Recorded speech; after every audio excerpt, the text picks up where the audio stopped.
Hey guys, this is Miriam. Welcome back to my channel. Today I'm going to be talking about why I decided to move to Israel and why it might be a good idea for you to consider it also. So for me, I obviously grew up in America, but I was in a community, in a society that was very pro-Israel, pro-supporting Israel, and very much a focus that Israel was the Jewish homeland. It wasn't uncommon that if you wanted to honor someone in some type of way, you would plant a tree in Israel in their honor, and that was a completely acceptable, normal type of gift to give to someone, or an honor to give someone. So I grew up with the same mentality of we're pro-Israel, we support Israel, but I was learning all of this from people who were also living in America, even including Israelis who had left Israel to then live in America. So there was always a disconnect between okay, we support Israel, but why do we really need to go there?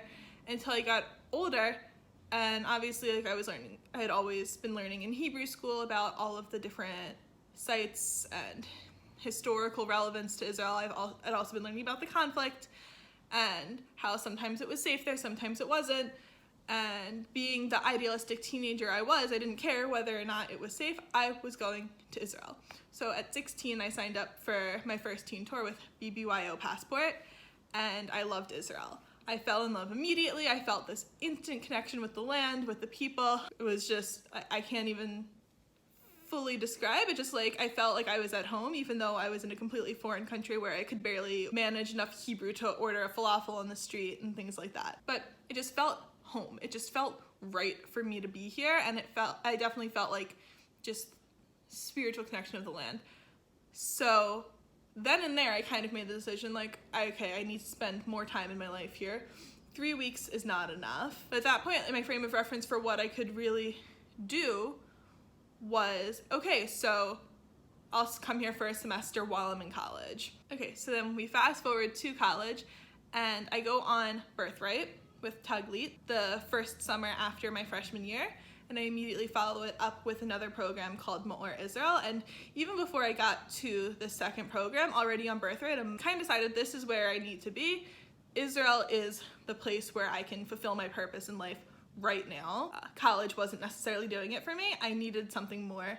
And then right then and there was when I kind of decided that I would be coming back to Israel for a more extended trip. I probably would have stayed that whole summer through whenever if I hadn't had other responsibilities that I was immediately returning to at home. But by the end of my Maor Israel trip, basically I had a flight booked already for January. I had already planned I'm going to be taking that semester off school. I'm going to Israel.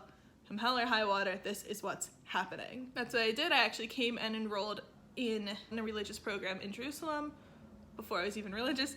And I was learning there full time and just exploring the country. And really, there was a lot of trips with the school, but then also just in my free time, I was just wandering the streets of Jerusalem because I had a friend who knew all the alleys and the cool spots that you need to check out and everything. So I really gained a deep appreciation for the land. And again, I was okay, I need to spend more time here. I was only able to spend a few months here at that point in my life because I was 19. My parents weren't exactly supportive of what I was doing. I had to come back to America and kind of be able to make my own money to finance my own journey in Israel, so that's what I did.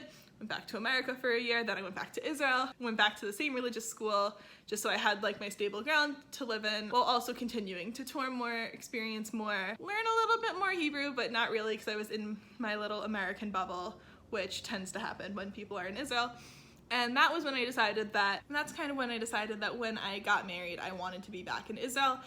It's very hard to move to Israel as a single person, and I have tremendous awe and appreciation for the people who managed to do it. But for me, I knew that wasn't necessarily the best decision for me in my current situation.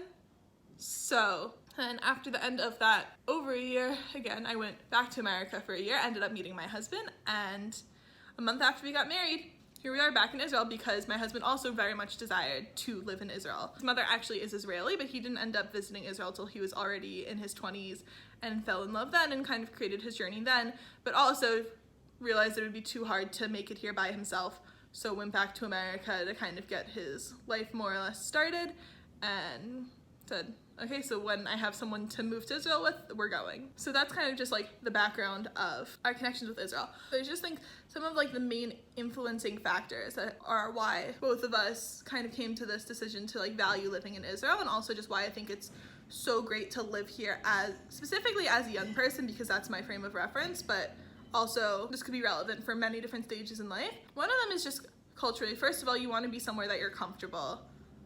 You don't move to Manhattan if you don't like loud noises.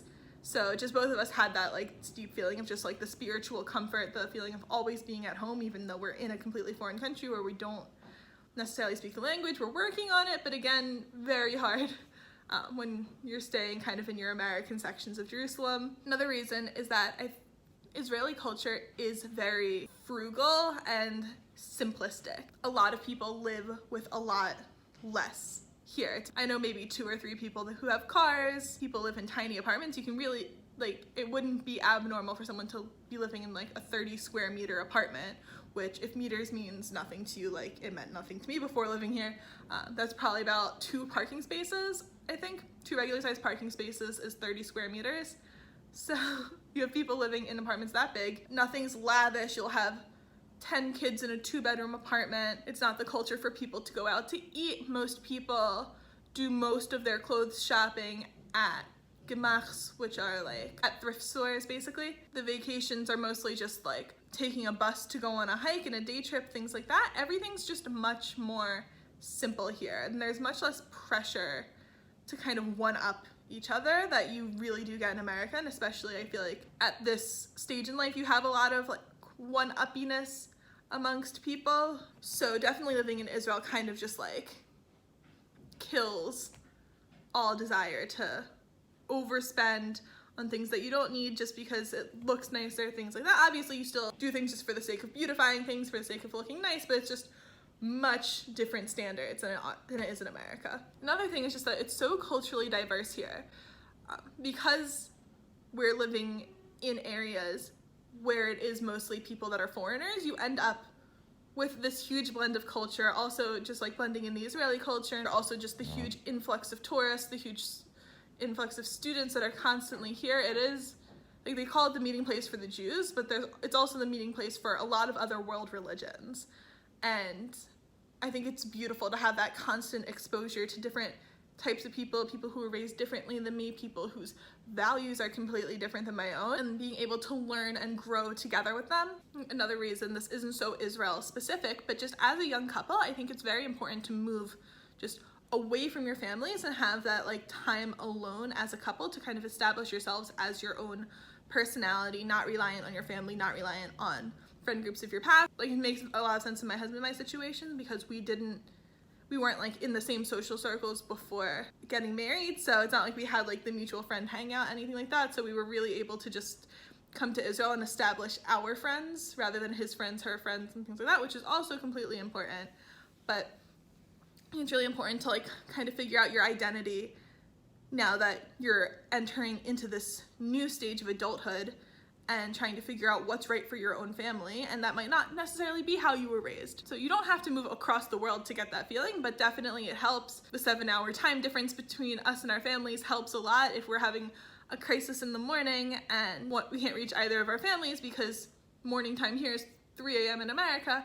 We really have to figure out how to do it ourselves, and that can really help you mature and develop kind of a sense of unity in your relationship, because it really is just the two of you trying to figure everything out, and also just navigating how to open a bank account, how to get health insurance and things like that. All things that can be relevant in America, but the added struggle kind of makes the bond even tighter. So that one's not so Israel specific, but just kind of moving away from home specific. And the last one is purely spiritual.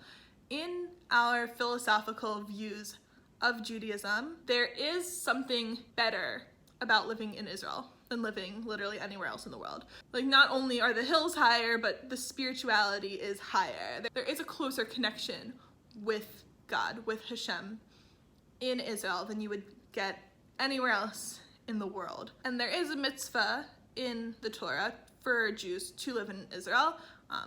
That's definitely something that's up for interpretation right now, because is the state of Israel the same as the land of Israel? And there's a lot of different opinions on what that specifically means, that all Jews must live in Israel. And obviously the millions and millions and millions of Jews living outside of Israel are not living every day in sin just because they're not in Israel, and the Jews living in Israel aren't automatically absolved from anything that they could possibly do wrong just because they are living here.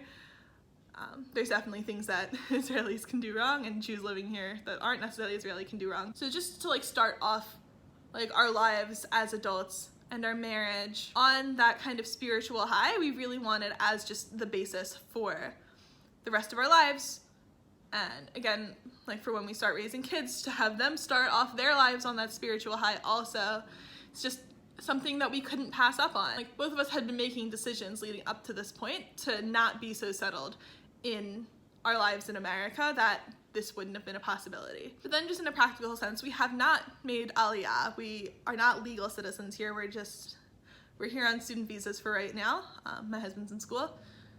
So this decision to live here right now isn't permanent, and obviously there's a lot of different things that go into that decision. There's a lot of great reasons to make it official, one being the ability to vote here, then also just practically like you get free college if you move to Israel, the government gives you a certain amount of money for a certain amount of time, you get free health insurance, things like that. But there's also a lot of reasons not to make it official or to only live here for a few years and then move back. Joining the army isn't an option here. All 18-year-olds go to the army with few exceptions that are getting harder and harder to get. And it is a country that does fluctuate in and out of war a bit more regularly than Western civilization. So there are definitely legitimate reasons to not want to live in Israel. But for us, for right now, it is the best decision we could have possibly made. And if any of my reasons resonate with you, it's something you should probably consider too. So thanks for watching this video. Please like and subscribe. It really helps support channel grow, and let me know down below if you spent any time in Israel, if you want to come back, if you want any more advice on anything to do with moving to Israel. I'm probably not the expert, but I have plenty of friends who can help if you need any advice. And feel free to hit me up the next time you're in Israel, specifically Jerusalem, because that's where I'll be for the foreseeable future. If not, see you in the next video.